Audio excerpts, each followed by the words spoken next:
Gian nan vất vả giúp ta lớn, thử thách gập ghềnh giúp ta khôn. Cuộc sống không bao giờ là một con đường bằng phẳng. Mỗi người đều phải trải qua những giai đoạn khó khăn, những lần vấp ngã đau đớn và cả những nỗi cô đơn không ai thấu. Nhưng chính trong những khoảnh khắc ấy, ta học được cách đứng dậy, cách kiên cường và cách tin vào bản thân mình. Gian nan vất vả không khiến ta gục ngã, mà chỉ khiến ta trưởng thành hơn, mạnh mẽ hơn.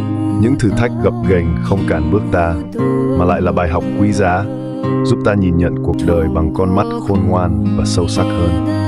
Có lẽ, nếu cuộc sống chỉ toàn màu hồng, con người sẽ chẳng bao giờ hiểu được giá trị thật sự của hạnh phúc.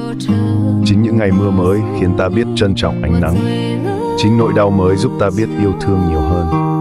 Vì thế, dù cuộc sống có khắc nghiệt đến đâu, hãy tin rằng mỗi lần vượt qua là một lần ta tiến gần hơn đến phiên bản tốt đẹp nhất của chính mình.